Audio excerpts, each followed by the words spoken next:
Dream Perfect Regime is an independent, multi-genre music and video group. We create, direct, and edit all types of visual work, as well as curate artists stemming from a wide array of musical backgrounds and influences.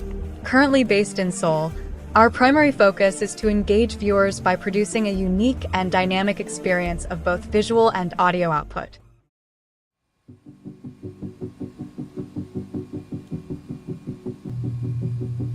I don't remember exactly when the dream started, but it would always be the same. DPR began its journey in the public eye with Hong Dabin, known artistically as DPR Live, who was the first to debut within the collective.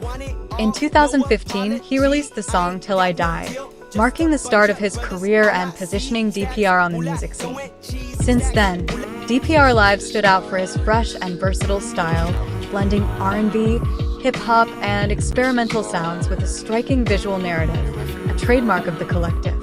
With albums like Coming to You Live and Night Cool, he solidified his artistic identity and brought DPR to an international audience. Following DPR Live's success, another key member of the collective stepped into the spotlight, DPR Ian. Christian Yu, known as DPR Ian, is the creative director behind DPR's visual identity. Before joining the collective, he was the leader of the K-pop group C-Clown, but after the group disbanded in 2015, he focused on production and visual direction. His work as a director led him to develop DPR's distinctive cinematic style. In 2021, DPR Ian debuted as a solo artist with the album Mood Swings in this order.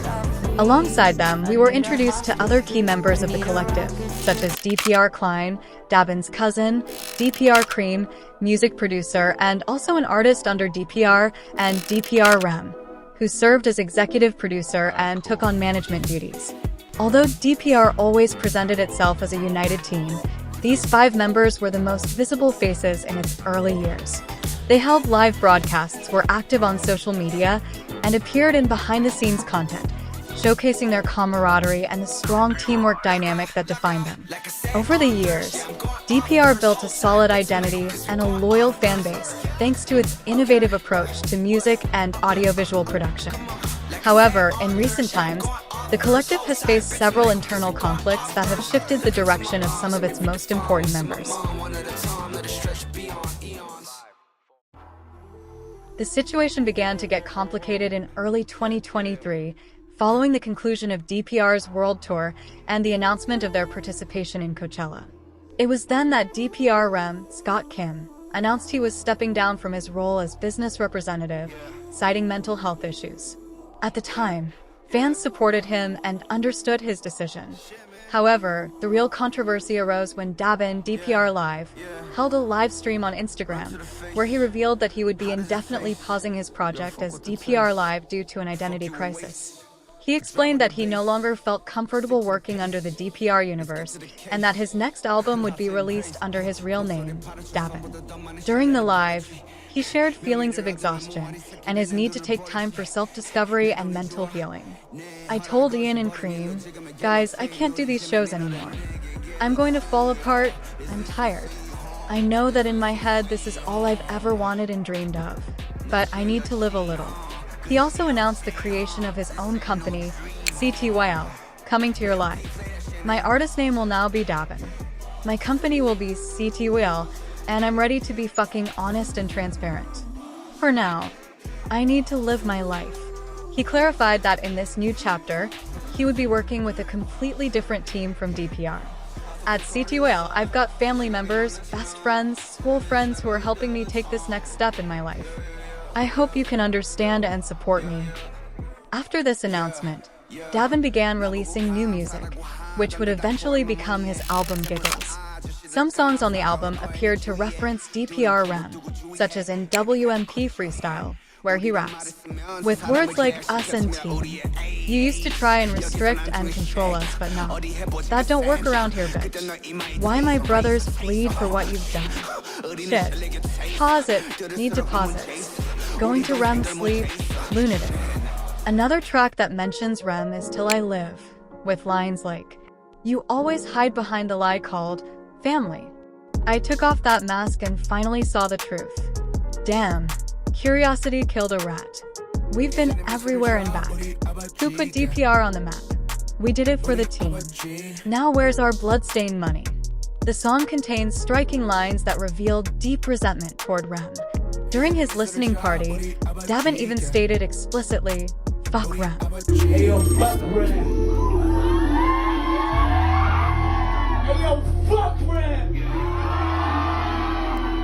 In response to the growing controversy, DPR Rem took to Twitter to issue a public apology. "I'm sorry for not being transparent with the finances over the years. I've been selfish and stubborn. Looking deep within myself, I can't help but admit I failed you and the team in many ways, making mistakes without justification. There's no one else to blame. No excuses to be made. These are scars I'll have to live with. I apologize for my stubbornness and pride, my shortcomings and lack of communication in my leadership, but most of all, for failing to be a trustworthy person, a friend, and a brother to you." But what happened that led Dabin to feel such resentment toward Rem, and eventually for both of them to leave DPR?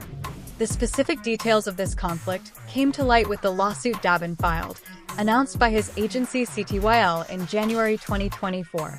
In it, he accused DPR's former CEO, Rem Scott Kim, of unfair distribution of profits, non-payment and withholding of settlement data, and failure to pay fees for participation in the World Tour.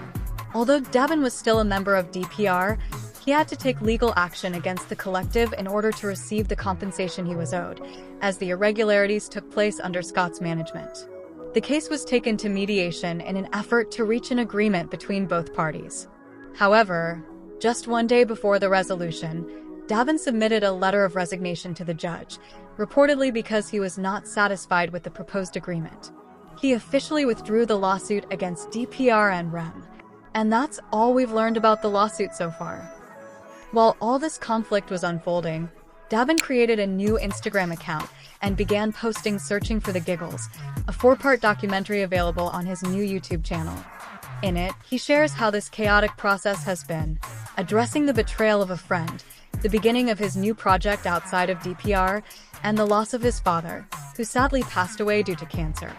The documentary also shows his healing journey, his creative process during the production of Giggles, and offers a glimpse into his story with Ian, DPR Ian, as well as his personal and professional trajectory.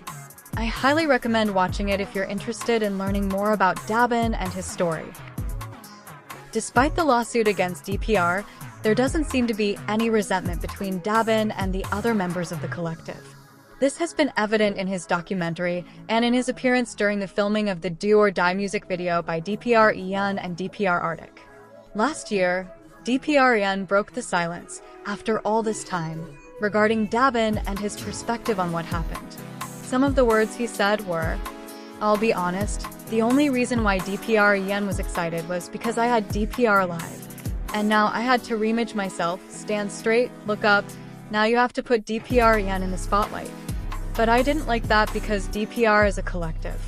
And, for me, I just wanted everyone to have the quality of life that they deserve." Since the release of Giggles, Dabin has kept a lower profile, although he has remained active on social media and continued promoting his documentary. One of his recent appearances was the release of the demo Cookie Crumble, his first song in nearly a year, as well as his participation in the Sound of Prada event in Seoul. This year, he announced his joining the platform Rebbond, where artists can share exclusive content with their fans. Additionally, although he has always been present on Twitter, he's been more active than ever lately, sharing previews of what's coming with CTYL and his new album. Dabin finally released his second album under the name Dabin, titled Senses. He describes the EP as a deep dive into my creative journey. Every track reflects a piece of what I've been feeling, seeing, and living. What Dabin has shown us in this new era is a much healthier, calmer, and above all, more honest version of himself. An artist who has left behind the resentment captured in his previous album and is now creating from a much freer place. With Senses, he shows us that he's not chasing perfection, but rather energy and a kind of honesty that emerges when you create without filters or apologies. As fans, we can feel at peace knowing that Dabin is making the music he truly wants to make, on his own terms, under whatever name, and from wherever he chooses. I don't mind.